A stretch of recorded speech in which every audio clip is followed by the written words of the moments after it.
Hello the students, welcome to smart knowledge. प्यारे बच्चों, आज की जो वीडियो है उसमें हम कंपार्टमेंट एग्ज़ाम के लिए सैम्पल पेपर को डिस्कस करने वाले हैं। जो अभी आपका पेपर होने वाला है क्लास 9th रहेगी और सब्जेक्ट रहेगा साइंस। ठीक है, काफ़ी इम्पोर्टेंट रहने वाला है ये कंप्लीट पेपर आपके लिए। यहाँ से आपको जो है बहुत इंपॉर्टेंट क्वेश्चंस देखने को मिलेंगे। साथ ही जो इम्पोर्टेंट क्वेश्चन होते हैं उसका कॉन्सेप्ट अगर क्लियर हो जाए तो क्वेश्चन किसी भी फॉर्म में आ जाए आप उसको अटैम्प्ट कर सकते हो। इसलिए क्वेश्चन पेपर को बहुत ध्यान से अच्छे से समझिएगा। और जो अभी आपका पेपर होगा उसमें आपको 80 में से जो है 27 मार्क्स लेने बहुत ज़्यादा ज़रूरी हैं, क्योंकि कोई ग्रेस मार्क्स जो है अब की बार आपको यहाँ पर नहीं मिलने वाले हैं। ठीक है, so now let's start. Time allowed रहेगा 3 आवर्स। सबसे पहले आपको जनरल इंस्ट्रक्शंस दी गई हैं, तो यहाँ से आप जो स्कीम है पेपर की वो कंप्लीट पढ़ सकते हो। ठीक है, टोटल जो क्वेश्चन रहेंगे आपके 39 क्वेश्चन रहेंगे। पहले आपके 20 क्वेश्चंस जो है वो 1 मार्क के रहेंगे, यानी जो भी आपका एनुअल का अभी आपने पेपर जो दिया था वही पैटर्न, बिल्कुल सेम पैटर्न रहने वाला है। ठीक है, तो अभी इस वीडियो में हम पेपर को हिंदी मीडियम में डिस्कस। फर्स्ट क्वेश्चन दिया गया है, किसी तरल के वाष्प में बदलने की क्रिया जो उसके क्वथनांक से कम तापमान पर होती है क्या कहलाती है। ठीक है, तो क्वथनांक यानी ऐसा तापमान जिस पर कोई भी द्रव जो है वो क्या करने लगता है, उबलने लगता है। तो उससे कम तापमान पर कोई भी तरल अगर वाष्प में बदलता है तो उस प्रक्रिया को क्या कहा जाता है, उसको वाष्पीकरण कहा जाता है। वायु को द्रवित किया जा सकता है, तो वायु को द्रव में कैसे बदला जा सकता है। तो इसमें देखिए, वायु को द्रव में अगर हम उसका दाब जो है वो बढ़ा दें और उसका तापमान घटा दें तो ये दोनों ही तरीक़ों से बदला जा सकता है। तो हमारा आंसर डी रह जाएगा, विकल्प बी और सी दोनों। निम्न में रासायनिक परिवर्तन को पहचानिए। रासायनिक परिवर्तन क्या होता है बच्चे? रासायनिक परिवर्तन होता है जिसके अंदर कोई पदार्थ जो है नया बनता है। अभिक्रिया होने के बाद अगर कुछ नया बनेगा तो क्या होगा, वो एक रासायनिक परिवर्तन होगा। ठीक है, तो इसके अंदर क्या होगा, देखिए, कागज़ को फाड़ना रासायनिक परिवर्तन नहीं है, पानी का जमना एक भौतिक परिवर्तन है, मिट्टी और नमक को मिलाना भी एक भौतिक है, लोहे के गेट पर जंग लगना कुछ नया पदार्थ बन रहा है, तो ये एक रासायनिक परिवर्तन हो जाएगा। अगला प्रश्न है, कोशिका झिल्ली निर्माण की प्रक्रिया में भाग लेने वाले घटक जो है वो कौन से हैं। तो कौन से होते हैं कोशिका झिल्ली निर्माण में? प्रोटीन और वसा होती हैं। नेक्स्ट देखिए, जंतु ऊतक जो अंगों को ढकता है आमतौर पर एक बाह्य रेशेदार झिल्ली द्वारा रहने वाले ऊतकों से अलग होता है, जिसे कहते हैं। तो जंतु ऊतक जो ढकता है उसको हम क्या कहते हैं, वो हमारा क्या कहलाता है, एक आधार झिल्ली कहलाता है। बेसमेंट मेम्ब्रेन यानी आधार झिल्ली। वह ऊतक पहचानिए जो पौधों में जल को ऊपर ले जाने में सक्षम है, यानी जो पौधे होते हैं उनमें जल को नीचे से ऊपर कौन लेकर जाता है। जल कहाँ होता है? जल रूट्स में होता है, तो उसके लिए क्या होता है, जाइलम होता है। ठीक है, डी आंसर रहेगा। और अगर खाने की बात की जाए तो क्या होता है, फ्लोएम होता है, जो पत्तियों से भोजन पूरे भाग में पहुँचाता है। ऐसा ऊतक जो अंगों के भीतरी जगह को भरता है, आंतरिक अंगों को सहारा देता है और ऊतकों की मरम्मत में मदद करता है, तो वो क्या कहलाएगा, वो एरियोलर ऊतक कहलाएगा, यानी वसाम्य ऊतक कहलाएगा। सी हमारा राइट आंसर हो जाएगा। गति का तीसरा नियम निम्न में से किस नाम से भी जाना जाता है। तो गति का तीसरा नियम जो है वो किस नाम से जाना जाता है? जड़त्व का जो है क्रिया प्रतिक्रिया का नियम कहलाता है, एक्शन रिएक्शन लॉ। ठीक है, तो क्या कहलाएगा, क्रिया प्रतिक्रिया का नियम। नेक्स्ट देखिए, यदि कोई वस्तु विराम अवस्था में है तो और विराम अवस्था में ही बने रहना चाहती है, यदि वह गति में है तो गतिमान ही रहती है। यह वस्तु का कौन सा गुण कहलाता है, यानी वस्तु अपनी जो स्थिति है उसको बदलना नहीं चाहती, तो ये नियम क्या कहलाता है, ये उसका जड़त्व का नियम कहलाता है। ए हमारा राइट आंसर रहेगा। सार्वत्रिक गुरुत्वाकर्षण स्थिरांक का मान क्या है? इंपॉर्टेंट क्वेश्चन है, इसकी जो वैल्यू है वो आपको बहुत अच्छे से याद करनी है। तो इसका आंसर क्या रहेगा, 6.673 इंटू 10⁻⁻11 न्यूटन मीटर स्क्वायर पर किलोग्राम स्क्वायर। आप देखिए, बाकी वैल्यूज़ तो आपको लगभग सेम दी गई हैं, लेकिन जो डिफरेंस है वो यूनिट में है।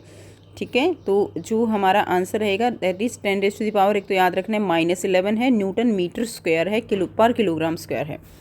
एक विशाल जहाज समुद्र की सतह पर तैरता है क्योंकि, विशाल जहाज़ जो है वो समुद्र की सतह पर कैसे तैरेगा?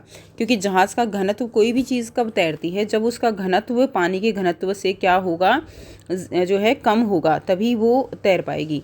अगर उसका घनत्व ज़्यादा होगा तो वो डूब जाएगी। तो बी हमारा राइट आंसर रहेगा कि जहाज़ का घनत्व जो है वो समुद्री जल के घनत्व से कम है, तभी वो चीज़ पानी में तैरती है। इसमें यही कॉन्सेप्ट आपको अप्लाई करना है, चाहे क्वेश्चन किसी भी तरह आए।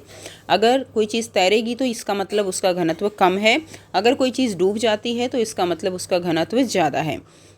वैज्ञानिक दृष्टिकोण के अनुसार किसी वस्तु पर तब जो है कार्य किया हुआ माना जाता है जब हम वस्तु पर बल लगाते हैं और वस्तु जो है विस्थापित हो जाती है अपनी जगह से। हमने पढ़ा है W=F/S, यानी कार्य कब होगा, जब उसके ऊपर बल लगाया जाएगा और वो जो है अपनी जगह से क्या हो जाएगी, अपनी जगह से विस्थापित हो जाएगी।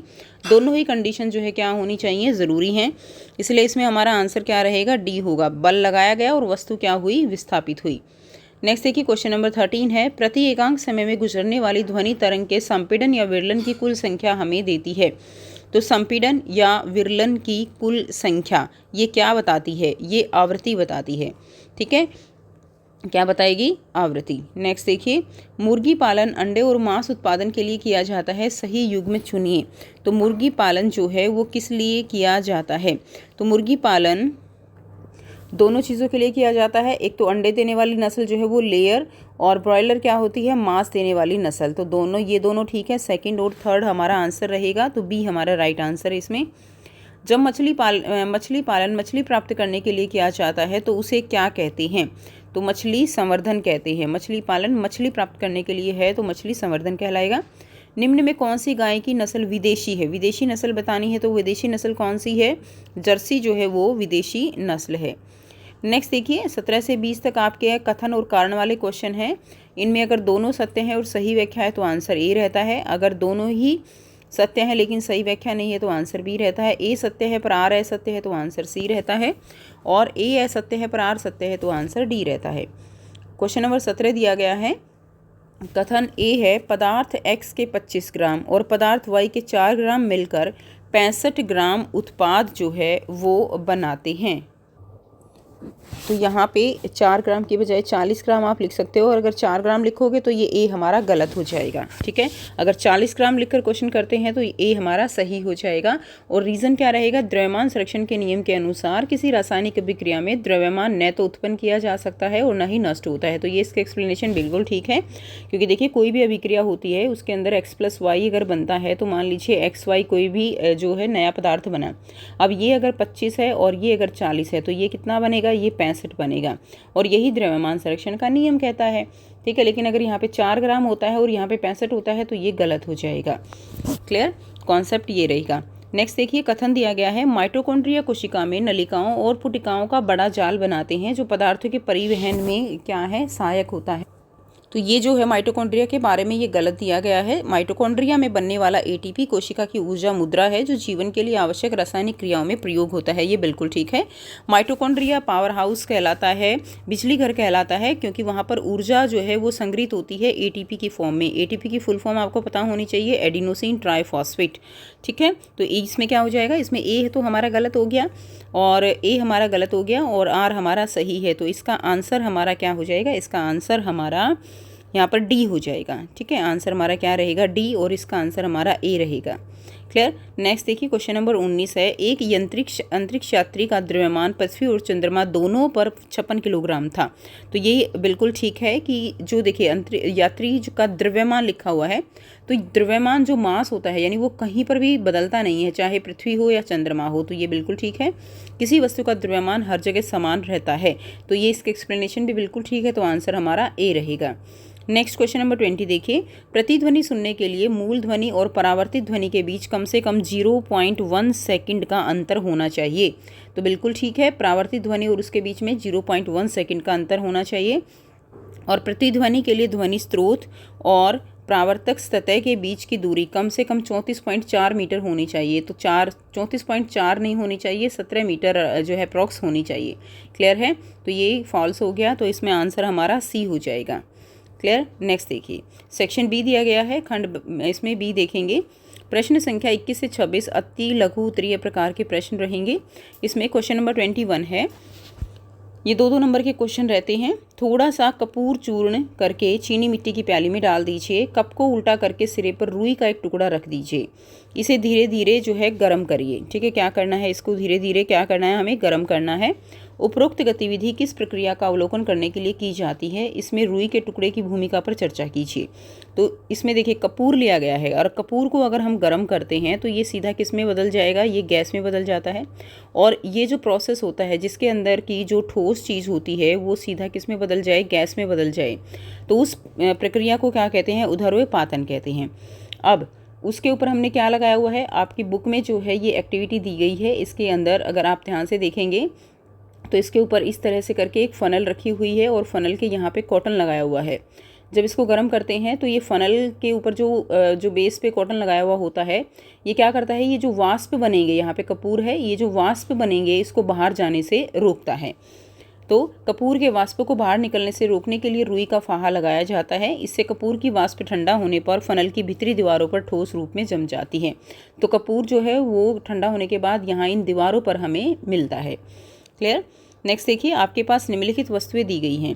ये पानी दिया गया है, चम्मच, मार्कर पेन, सामान्य नमक है, बीकर, कांच की छड़। इनका उपयोग करके गतिविधि बतानी है जिससे यह सिद्ध हो सके कि पदार्थ के बीच कणों के बीच जो है क्या होता है, स्थान होता है। तो बहुत ही सिंपल सी एक्टिविटी है बेटा।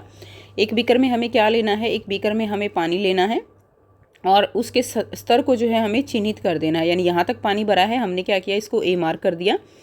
1 चम्मच नमक डाले, इसके अंदर हमें नमक डाल देना है। अब इसको कांच की छड़ से क्या करना है, घोल लेना है।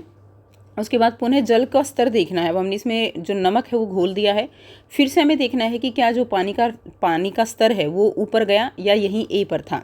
तो हमने देखा कि जो नमक है घुलने के बाद भी इतना ही रहा, तो जल स्तर में कोई परिवर्तन नहीं होता। तो नमक कहाँ गया, नमक गया जो पानी के कण थे उनके बीच में जो खाली स्थान था उनके अंदर नमक ने खुद को एडजस्ट कर लिया।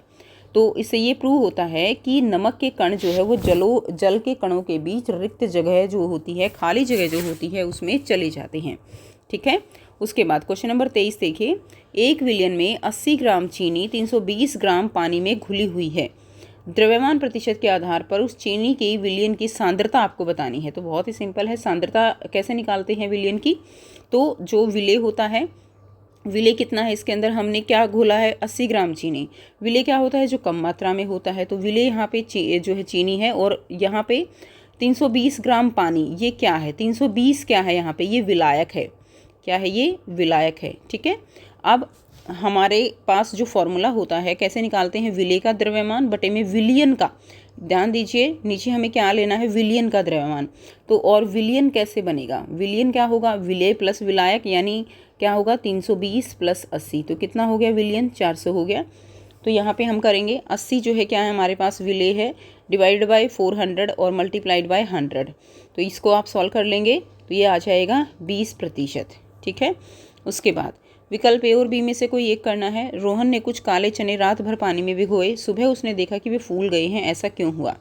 तो रोहन ने जो काले चने, ये नॉर्मल एक्टिविटी हम घर पर भी देखते हैं कि हम जो छोले होते हैं, चने होते हैं, राजमा होती है, उनको रात भर भिगोते हैं। ठीक है। और वो सुबह फूल जाते हैं। तो ऐसा क्यों होता है, तो रोहन ने जो काले चने रात में भिगोए थे वे सुबह फूल गए क्योंकि चने ने जल को परासरण की प्रक्रिया के माध्यम से क्या कर लिया, अवशोषित कर लिया। पानी जो है वो कहाँ चला गया, उसके अंदर चला गया।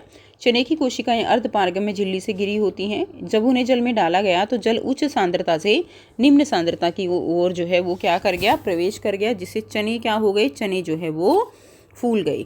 ठीक है। उसके बाद नेक्स्ट क्वेश्चन देखेंगे, इसी में अथवा में दिया गया है, जब किसी पौधे की कोशिका जल को परासरण द्वारा खो देती है तो वह जंतु कोशिका की तुलना में अलग व्यवहार क्यों करती है, इस घटना का जो है नाम बताइए। तो देखिए इसमें क्या होता है, पौधे की कोशिका यानी उसके बाहर क्या होती है, उसके बाहर कोशिका भित्ति होती है। ठीक है। पौधे की कोशिका के अंदर जो कि सिकुड़ नहीं सकती, जबकि जंतु कोशिका में कोशिका भित्ति नहीं होती है। अब क्या होता है कि जब पौधे की कोशिका जल को परासरण द्वारा खो देगी, अब इसमें से जल बाहर निकलने लगता है तो कोशिकाएं क्या करती हैं, सिकुड़ने लगती हैं। लेकिन कोशिका भित्ति के कारण वे पूरी तरह संकुचित नहीं हो पाती हैं। अब ये तो सिकुड़ेगी नहीं, तो ये सारा का सारा जो अंदर का जीव द्रव्य है वो एक कोने में आके जो है कुछ इस तरह से क्या हो जाएगा, इकट्ठा हो जाएगा। ये हो गई पादप कोशिका की बात। ठीक है। अब पादप कोशिका में कठोर सेलुलोज निर्मित कोशिका भित्ति होती है जो कोशिका की आकृति बनाए रखती है। अब देखिए आकृति तो वही रही ना, लेकिन अंदर का जो जीव द्रव्य था वो सारा का सारा सिकुड़ गया। जल के बाहर आ जाने पर कोशिका की अंतर वस्तु सिकुड़ जाती है और कोशिका भित्ति से अलग हो जाती है। इस घटना को जीव द्रव्य संकुचन कहा जाता है। जंतु कोशिकाओं में कोशिका भित्ति नहीं होती। इस प्रक्रिया में वे पूरी तरह सिकुड़ जाती हैं और आकृति भी बदल जाती है। जैसे किशमिश होती है तो उसमें क्या होता है कि वो पूरी तरह से सिकुड़ जाती है और उसकी आकृति भी बदल जाती है। ठीक है, तो ये इसका आंसर रहेगा। क्वेश्चन 25 है, विकल्प ए और बी में से कोई एक करना है आपको। तो श्रेया ने स्कूल से घर लौटते समय 2 किलोमीटर की दूरी बस में और 500 मीटर की जो है रिक्शा में तय की। यानी कुल दूरी कितनी तय करी है? 2.500। ठीक है, 2.5 किलोमीटर की दूरी उसने तय की है, यानी आप लिख सकते हो 2.5 किलोमीटर। उस दिन स्कूल जाकर लौटने पर उसकी कुल दूरी और विस्थापन क्या होगा? अब देखिए वो जो है घर से स्कूल गई है और स्कूल से फिर घर आई है, तो आपको बताना है कि उसने कुल कितनी दूरी तय करी और उसका विस्थापन क्या था। अब इस पॉइंट से चलकर वो गई भी और वापस भी आई, तो विस्थापन तो क्या हो गया? 0 हो गया। लेकिन जो दूरी होगी वो क्या होगी? 2.5 गई है और 2.5 ही आई है, तो कितनी हो गई? 5 किलोमीटर। क्लियर है? तो ये हमारा आंसर रहेगा। नेक्स्ट क्वेश्चन है, अथवा में दिया गया है, वेग और चाल को परिभाषित करना है। बहुत ही आसान। वेग और चाल जो है, चाल क्या होती है? चाल दैट इज तय दूरी बटे में समय। ठीक है, चाल बराबर है दूरी बटे में समय।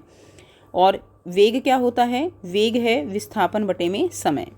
सुरभि अपने कार्यालय से किसी कार्य हेतु 40 किलोमीटर प्रति घंटा की चाल से बस में जाती है। कार्य पूर्ण कर वह 35 किलोमीटर घंटा की चाल से प्रति घंटा की चाल से ऑटो में लौटती है। तो उसका आपको निकालना क्या है? उसका वेग जो है वो आपको निकालना है। अब देखिए वेग निकालने के लिए हमें क्या चाहिए? हमें विस्थापन चाहिए। आप इस क्वेश्चन को ध्यान से समझिएगा। वेग निकालने के लिए क्या चाहिए बच्चे? हमें वेग निकालने के लिए चाहिए हमें विस्थापन। और विस्थापन क्या है कि वो अपने घर से, ठीक है, घर से कहाँ पर जाती है? ऑफिस जाती है और ऑफिस से वापस आ जाती है। अगर आप यहाँ पर इसी तरह से, जैसे हमने अभी ऊपर क्वेश्चन किया है, इसी तरह से समझो तो क्या होगा? उसका विस्थापन तो 0 हो गया क्योंकि वो गई है और आई है। तो विस्थापन अगर 0 है तो उसका वेग भी क्या होगा? 0 होगा। ठीक है, तो विस्थापन 0 है और वेग भी क्या हो जाएगा? 0 हो जाएगा। क्वेश्चन नंबर 26 देखेंगे। पृथ्वी पर किसी वस्तु का द्रव्यमान वो 100 किलोग्राम है। ध्यान दीजिए, द्रव्यमान दिया हुआ है 100 किलोग्राम। चंद्रमा पर उसका भार कितना होगा? तो हम चंद्रमा पर भार निकालने के लिए क्या करते हैं? जो पृथ्वी पर भार होता है उसको 1/6 से भाग कर देते हैं, क्योंकि वहाँ पर ग्रेविटी जो है वो 1/6 है किसके? पृथ्वी की तुलना में। तो पृथ्वी पर भार निकाल लेते हैं। भार निकालने का फॉर्मूला क्या होगा? भार निकालने का फॉर्मूला होता है W = mg। m क्या है? द्रव्यमान। g क्या है? गुरुत्वाकर्षण। तो 100 गुणा में 9.8 मीटर पर सेकंड स्क्वायर, तो कितना आ गया? 980।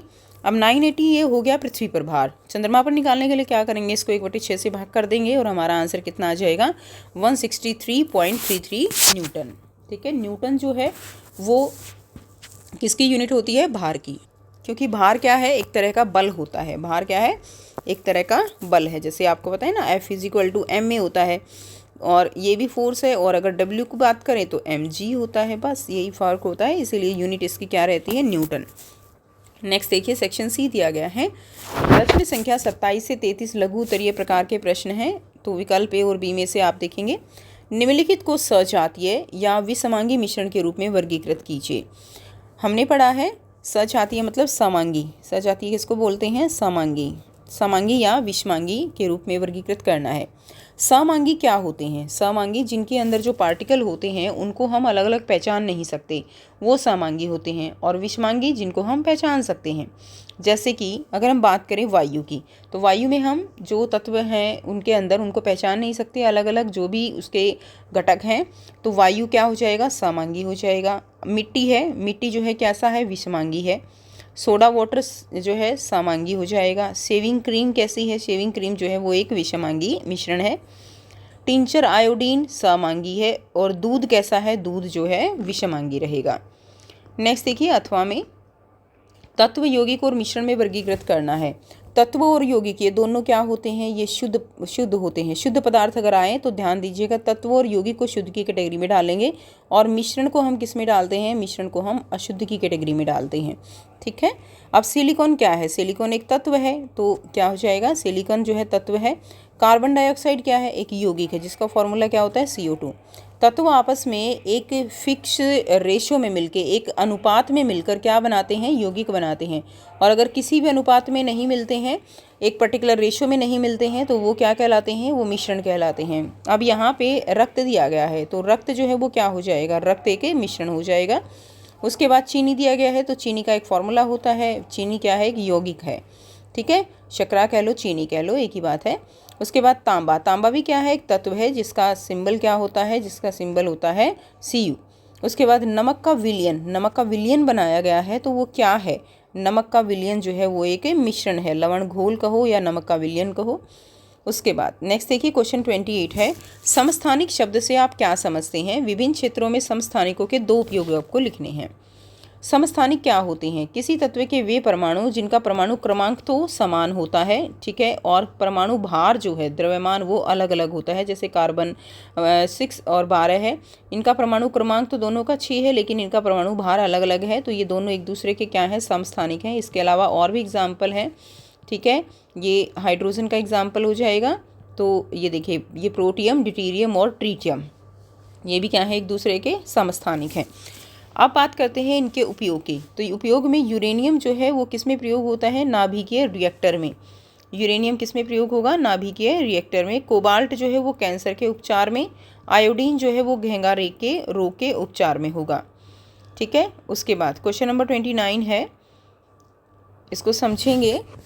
जब किसी कारणवश कोई कोशिका क्षतिग्रस्त हो जाती है, कोई कोशिका खराब हो जाती है, ठीक है, डैमेज हो जाती है, तब जो उसके अंदर लाइसोसोम होते हैं वो क्या भूमिका निभाते हैं।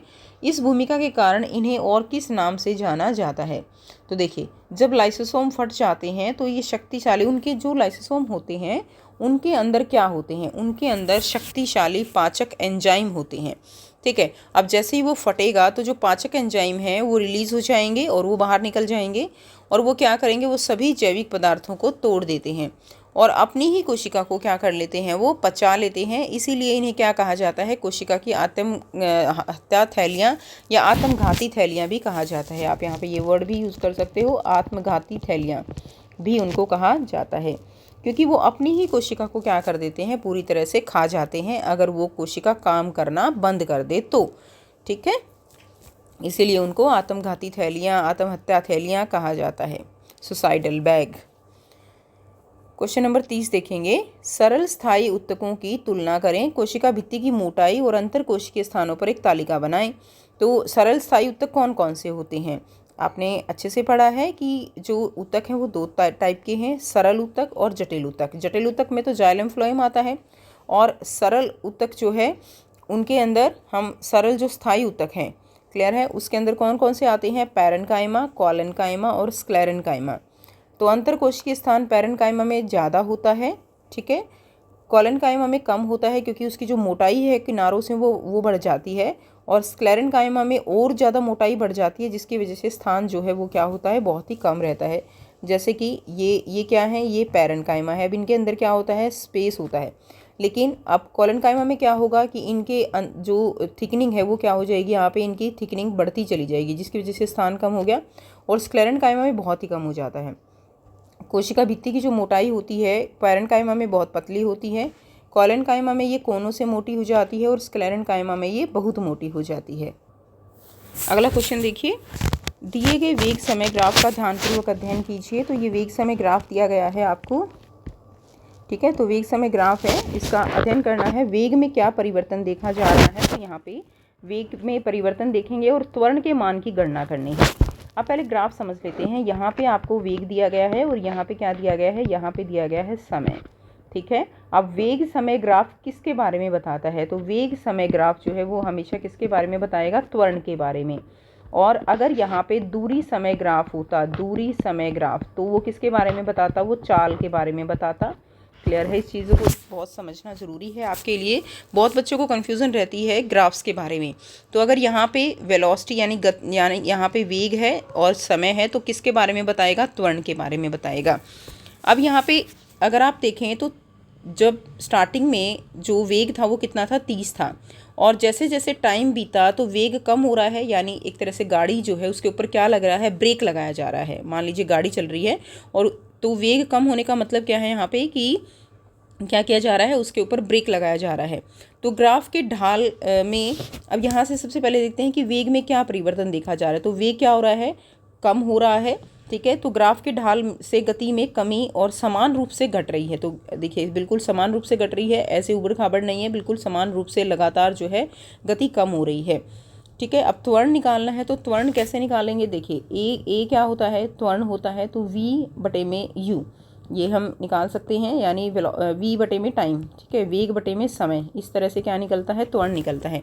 तो अगर हम देखें वेग कितना है हमारे पास? 30 है और समय कितना है हमारे पास? 20 है। तो 30 बटा 20 ये हमने यहाँ से कर दिया। तो आंसर कितना है? 1.5 मीटर पर सेकंड स्क्वायर। लेकिन हम इसके सामने माइनस लगाएंगे। माइनस क्यों लगाएंगे? कि जो ये त्वरण है ये मंदन के रूप में है। किस रूप में है बच्चे? मंदन के रूप में। लगातार कमी आ रही है तो वो मंदन है, और मंदन के लिए हम नेगेटिव साइन का इस्तेमाल करते हैं। अगला क्वेश्चन देखिए, दृष्टिबाधित छात्रों के लिए दिया गया है। त्वरण को परिभाषित करना है। तो इकाई समय में वेग में परिवर्तन क्या कहलाता है? त्वरण कहलाता है। यदि एक कार की चाल 28 मीटर प्रति सेकंड से बढ़कर 60 हो जाती है, पहले कितनी थी? 28, और फिर बढ़कर कितनी हो गई? 60, और कितने टाइम में? 8 सेकंड में। तो उसका त्वरण आपको निकालना है। तो इस केस में त्वरण कैसे निकलता है? तो ये फाइनल गति है v, और ये क्या है? ये प्रारंभिक वेग हो जाएगा, और बटे में समय। ये फॉर्मूला हम यहाँ पर अप्लाई कर देंगे। तो देखिए a = v - u/t। तो 60 - 28 बटे में 8, तो 32 बटे 8, और कितना आ जाएगा? 4 मीटर पर सेकंड स्क्वायर। ठीक है, ये हमारा आंसर यहाँ से हो जाएगा। अगला क्वेश्चन देखेंगे, एक गेंद जिसका द्रव्यमान 500 ग्राम है 10 मीटर की प्रति सेकंड की चाल से चल रही है, बल्ले से टकराने के बाद उसकी चाल 5 मीटर प्रति सेकंड हो जाती है। तो सबसे पहले तो आप देखिए द्रव्यमान दिया गया है, ये क्या दिया गया है? m दिया गया है। 10 मीटर प्रति सेकंड की चाल से चल रही है, यानी इसके अंदर अगर हम देखें तो u कितना है? 10 है। टकराने के बाद चाल 5 हो गई, तो मतलब v जो है वो कितनी हो गई? 5 हो गई। बल्ले द्वारा लगाए गए बल से गति में संवेग परिवर्तन का परिमाण ज्ञात कीजिए। तो बल्ले द्वारा लगाए गए बल से संवेग आपको यहाँ पे निकालना है, और उसमें परिवर्तन। तो प्रारंभिक संवेग क्या हो जाएगा? यानी अगर हम बात करें P1 क्या हो जाएगा? mu, यानी 0.5 × 10 कितना आ गया? 5 किलोग्राम मीटर प्रति सेकंड। अंतिम संवेग की बात करें अगर हम P2, तो कितना हो जाएगा? m × v, 0.5 × 5, तो कितना आएगा? 2.5 किलोग्राम मीटर प्रति सेकंड। परिवर्तन क्या होगा? फाइनल में से इनिशियल घटा दीजिए, अंतिम संवेग में से प्रारंभिक संवेग घटा दीजिए, यानी P2 में से P1 घटा दीजिए। ये P2 है और ये P1 है। ठीक है, तो इसमें से घटाने के बाद हमें क्या मिला? हमें 2.5 मिला, लेकिन माइनस में मिलेगा, तो ये हमारा आंसर हो जाएगा। क्योंकि वैसे भी आंसर जो है माइनस में आना चाहिए। देखिए ना, पहले 10 से चल रही थी और टकराने के बाद 5 हो गई, यानी क्या हो गया? उसकी जो गति है वो धीमी हो गई। तो आंसर किस में आना चाहिए? माइनस में आना चाहिए। हमारे देश में आमतौर पर किसान कौन कौन से फसल चक्र अपनाते हैं, उन्हें सूचीबद्ध कीजिए। तो कौन कौन से फसल चक्र हैं? मिश्रित फसलें हैं, अंतरा फसलीकरण और फसल चक्र, ये हो जाएगा। उसके बाद नेक्स्ट देखिए, सेक्शन डी दिया गया है। 34 से 36 दीर्घ उत्तरीय प्रकार के प्रश्न रहेंगे, और जो है इम्पोर्टेंट जो क्वेश्चन है वो कवर करेंगे। 34 क्वेश्चन है, निम्नलिखित के रासायनिक सूत्र लिखिए। तो रासायनिक सूत्र जो है वो किस तरह से लिखे जाएंगे? एल्यूमिनियम क्लोराइड का फॉर्मूला क्या रहेगा? AlCl3। कैसे बना वो भी मैं आपको बता देती हूँ। सबसे पहले एल्यूमिनियम के लिए संकेत क्या है? Al। क्लोराइड के लिए क्या है? Cl। इसकी संयोजकता जो है वो कितनी होती है? 3 है, और इसकी 1 है। इस तरह से क्रॉस करेंगे। ठीक है, तो क्या बन गया? Al और Cl कितना आया? 3 आया, तो AlCl3 इस तरह से फॉर्मूला बनेगा। उसके बाद है पोटेशियम सल्फेट, ये आपको याद होने चाहिए। पोटेशियम का संकेत क्या रहता है? K। सल्फेट का क्या रहता है? SO4। ठीक है, तो ये आपकी बुक में जो टेबल दी गई है 3rd चैप्टर में, उसको आप बहुत अच्छे से याद करेंगे, और ये आपके लिए 10th के लिए भी बहुत इंपॉर्टेंट रहने वाली हैं ये चीज़ें। पोटेशियम सल्फेट, तो पोटेशियम की संयोजकता 8, और सल्फेट के लिए क्या चार्ज है? आवेश है 2। तो क्या फॉर्मूला बन जाएगा? K2SO4। बेकिंग सोडा है, तो बेकिंग सोडे का नाम क्या होता है? Sodium hydrogen carbonate. तो सोडियम के लिए हम Na लगाते हैं और हाइड्रोजन कार्बोनेट के लिए HCO3। ठीक है, तो फॉर्मूला इसके लिए भी 1 है, इसके लिए भी 1 है, तो फॉर्मूला क्या बन जाएगा? NaHCO3। ठीक है, तो ये हमारा फॉर्मूला हो जाएगा NaHCO3। अगला क्वेश्चन देखिए बेटा, निम्नलिखित में से कौन कौन से तत्व उपस्थित हैं? तो इनमें कौन कौन से तत्व रहेंगे? जल। तो इसके लिए आपको फॉर्मूला पता होना चाहिए। जल का फॉर्मूला क्या होता है? H2O। तो इसमें कौन कौन से तत्व हैं? एक तो हाइड्रोजन हो गया और दूसरा ऑक्सीजन हो गया। अमोनिया, अमोनिया का फॉर्मूला क्या रहेगा? अमोनिया का फॉर्मूला रहता है NH3। तो इसमें कौन कौन से तत्व हैं? इसके अंदर नाइट्रोजन है और हाइड्रोजन है। ठीक है, तो ये हमारा आंसर हो जाएगा। अगला क्वेश्चन देखिए, निम्नलिखित की परमाणुकता लिखिए। परमाणुकता क्या है? परमाणुकता कैसे कैसे देखते हैं? तो क्लोरीन जो है, क्लोरीन एक गैस है और ये Cl2 के रूप में एग्जिस्ट करती है। किस रूप में रहती है? Cl2। तो इसकी परमाणुकता क्या होगी? परमाणुओं की संख्या कितनी है? 2 है, तो परमाणुकता 2 हो जाएगी। फॉस्फोरस, फॉस्फोरस जो है वो P4, एक अणु फॉस्फोरस का P4 के रूप में एग्जिस्ट करता है। ठीक है, केवल P एग्जिस्ट ही नहीं करता, अगर हमें फॉस्फोरस मिलेगा तो वो मिनिमम P4 के रूप में मिलेगा, इसीलिए इसकी परमाणुकता क्या हो जाएगी? 4 हो जाएगी। हीलियम जो है, हीलियम की परमाणुकता, हीलियम क्योंकि हीलियम एक जो गैस है तो और ये अकेली ही एग्जिस्ट करती है क्योंकि इसका जो आउटर शेल है, बाहरी कक्ष है, वो पूरा है, तो इसीलिए केवल एक इसकी परमाणुकता हो जाएगी। सल्फर, सल्फर S8 में एग्जिस्ट करती है, तो इसकी परमाणुकता कितनी हो जाएगी? 8 जो है इसकी परमाणुकता हो जाएगी। उसके बाद नेक्स्ट देखिए, नीचे दिए गए आयनों का उपयोग करके 3 सही रासायनिक सूत्र बनाइए। तो 3 सही रासायनिक सूत्र आपको बनाने हैं। देखिए यहाँ पे magnesium nitrate hydroxide Fe3+ H+ SO4 sulphate ions दिए गए हैं, तो इनको मिला के आपको फॉर्मूले बनाने हैं। तो मैग्नीशियम और हाइड्रोक्साइड मिलके क्या बन सकता है? मैग्नीशियम हाइड्रोक्साइड बन सकता है, जिसको हम मिल्क ऑफ मैग्नीशिया भी कहते हैं, मैग्नीशियम हाइड्रोक्साइड। उसके अलावा H और ये जो है SO4, देखिए बहुत सारे बन सकते हैं, आप कैसे भी बना सकते हो, जैसे MgOH2 बन गया। इसके अलावा H और SO4 मिलके H2SO4 बन सकता है, सल्फ्यूरिक एसिड, है ना। उसके बाद H और NO3 दिया गया है तो HNO3 बन सकता है, नाइट्रिक अम्ल। उसके अलावा Fe और SO4 मिलके क्या बन सकता है? FeSO4 ये बन सकता है। तो आप बहुत सारे फार्मूले इस तरह से बना सकते हो। इसी तरह मैग्नीशियम सल्फेट MgSO4 बन सकता है, मैग्नीशियम सल्फेट ये बन सकता है। ठीक है, तो इस तरह से फार्मूले आपके बन जाएंगे। उसके बाद अब देखिए H+ और OH- मिलके क्या बन सकता है? H2O बन सकता है। और भी एग्जाम्पल आप इसमें कर सकते हो। नेक्स्ट क्वेश्चन देखेंगे, कोशिका अंगकों द्वारा 35 क्वेश्चन है। कोशिका अंगकों द्वारा किए गए कार्यों के आधार पर उन्हें क्या करना है? पहचानना है। तो परिवहन हेतु नलिकाओं का कार्य करने वाला, तो कौन है? परिवहन हेतु जो है नलिकाओं का कार्य करने वाला कौन करता है? ये करता है अंतर्द्रव्य जालिका। कोशिका की रासायनिक क्रियाओं को नियंत्रण में करने वाला, तो कोशिका के अंदर जितनी भी रासायनिक क्रियाएं होती हैं उन सब का सेंटर कौन होता है? उन सब का सेंटर केंद्रक होता है। ठीक है, जितनी भी क्रियाएं होती हैं कोशिका के अंदर उन सबको कंट्रोल करने वाला जो है वो ब्रेन ऑफ द सेल कहलाता है। ब्रेन ऑफ द सेल, कोशिका का ब्रेन, और वो ब्रेन कौन है? वो ब्रेन केंद्रक होता है। कोशिका का पावर हाउस कौन है? माइटोकॉन्ड्रिया। गोल्जी उपकरण द्वारा किए गए 2 प्रमुख कार्य लिखिए। तो गोल्जी उपकरण कौन कौन से 2 कार्य करता है? गोल्जी उपकरण का सबसे मेन काम होता है पैकेजिंग का। ठीक है, भंडारण करता है, संशोधन करता है और पैकेजिंग करता है। इसके अलावा सरल जो शर्करा से जटिल शर्करा बनाना, और मेन काम होता है लाइसोसोम का निर्माण करना। तो ये आप बिल्कुल बहुत अच्छे से याद कर लेंगे कि जो गोल्जी उपकरण है उनका काम लाइसोसोम का निर्माण करना, सरल शर्करा से जटिल शर्करा बनाना, पैकेजिंग का काम करना, संशोधन करना, भंडारण करना। अथवा में दिया गया है, कोशिका में निम्नलिखित की पहचान कीजिए।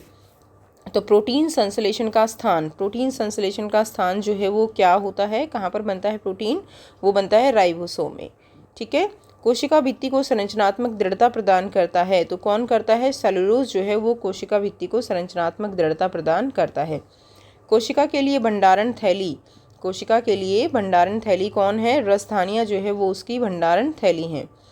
प्लाज्मा झिल्ली को वर्णात्मक पारगम्य झिल्ली क्यों कहा जाता है?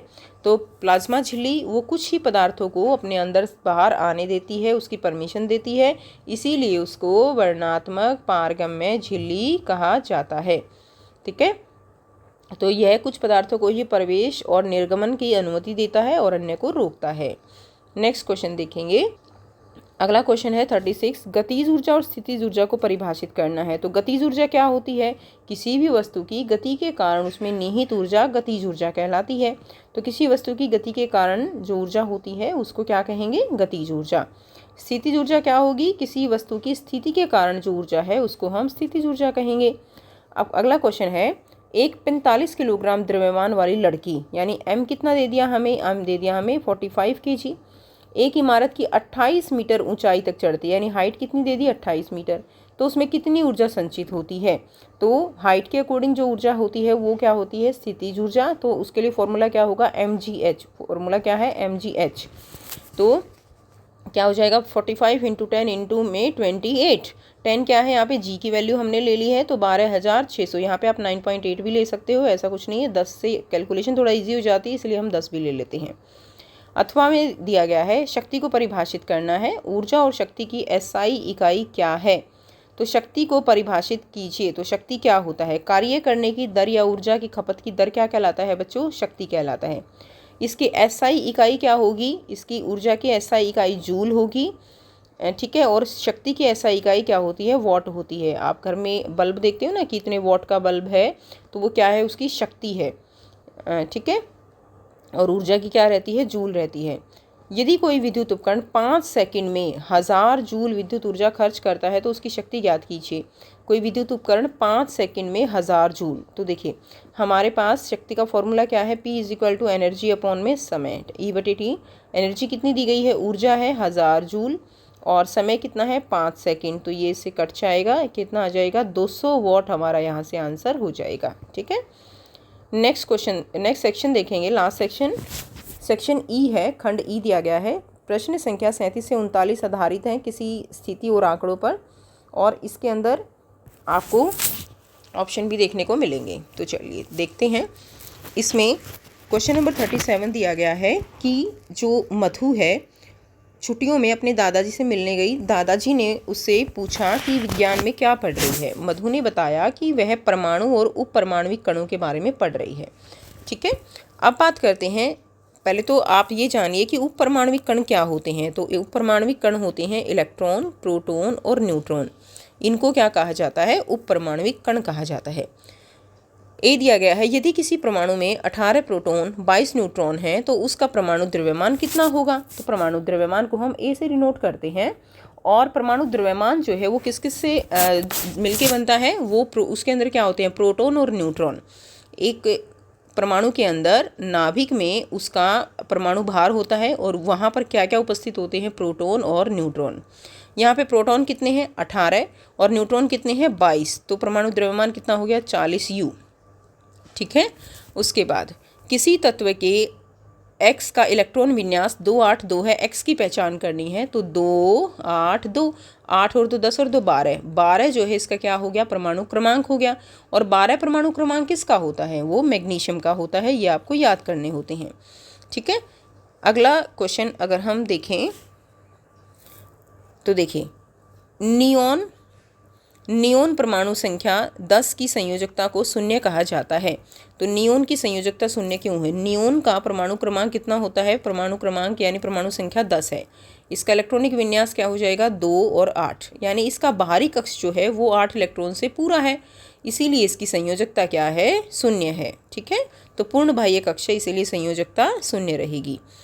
अब इसमें से सी पार्ट में से और डी में से कोई एक करना है आपको। अथवा में दिया गया है, हीलियम 2+ आयन में कितने इलेक्ट्रॉन, प्रोटॉन और न्यूट्रॉन होते हैं? यह किस प्रकार का आवेश रखता है? तो बहुत सिंपल है, हीलियम में परमाणु क्रमांक यानी Z कितना होता है? 2 होता है। अब इसके अंदर 2+ चार्ज है इसके ऊपर, यानी 2+ का मतलब क्या है कि 2 इलेक्ट्रॉन जो है वो निकल गए। अब हीलियम के पास ऑलरेडी कितने इलेक्ट्रॉन थे? 2 थे, और दोनों ही निकल गए, तो अब उसके पास हीलियम 2+ के पास कितने इलेक्ट्रॉन रह गए? 0, ठीक है।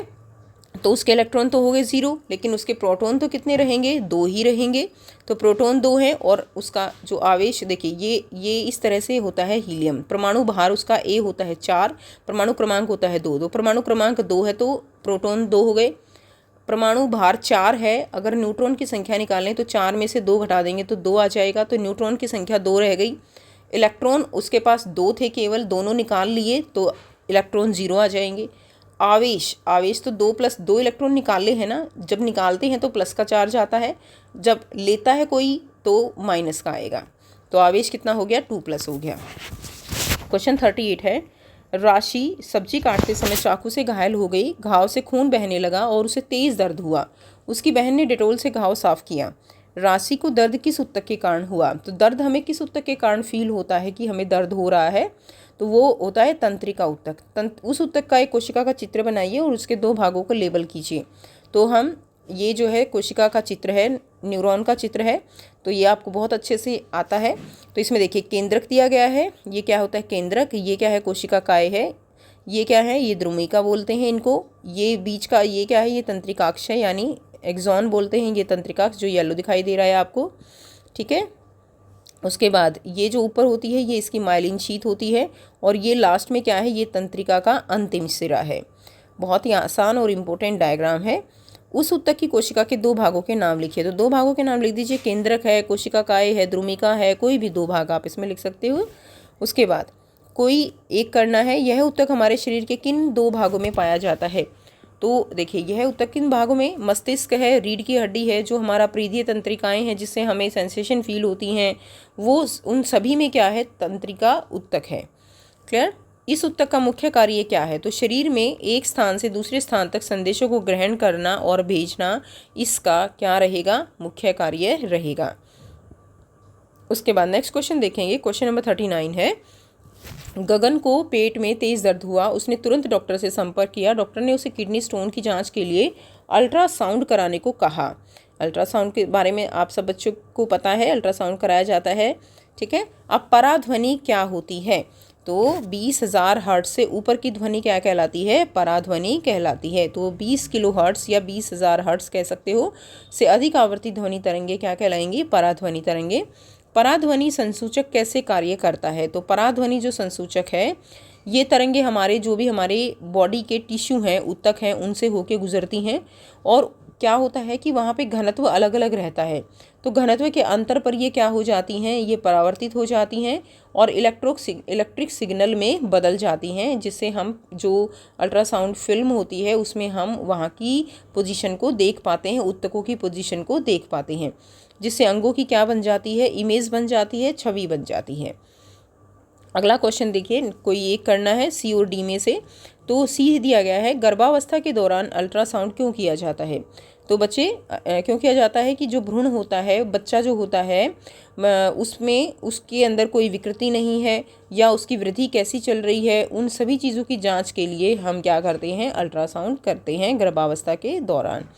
तो असमानताओं की जांच करने के लिए मानव कान की श्रव्य सीमा क्या है? तो श्रव्य सीमा यानी कितनी रेंज तक हम जो है हमारा कान ध्वनि को सुन पाते हैं, तो वो श्रवण सीमा क्या रहती है, 20 हर्ट्ज से 20,000 हर्ट्ज, या ऐसे भी लिख सकते हो 20 हर्ट्ज से 20 किलो हर्ट्ज, ठीक है ना, बात एक ही है।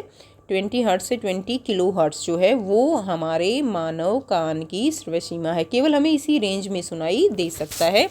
इससे ज़्यादा वाली पराध्वनि कहलाती हैं, जो 20 किलो हर्ट्ज से ऊपर वाली हैं वो क्या कहलाती हैं, वो पराध्वनि कहलाती हैं, ठीक है। उसके बाद अब ये कंप्लीट हो गया पेपर। आई होप बच्चे आपको सारे क्वेश्चंस क्लियर हैं विद कॉन्सेप्ट। फिर भी अगर इसमें कोई भी डाउट हो तो आप पूछ सकते हो। वीडियो अच्छी लगी तो वीडियो को ज़रूर से लाइक कीजिए, अपने फ्रेंड्स के साथ शेयर कीजिए। मिलते हैं आपसे नेक्स्ट वीडियो में। Till then take care, bye bye and best of luck for your exam.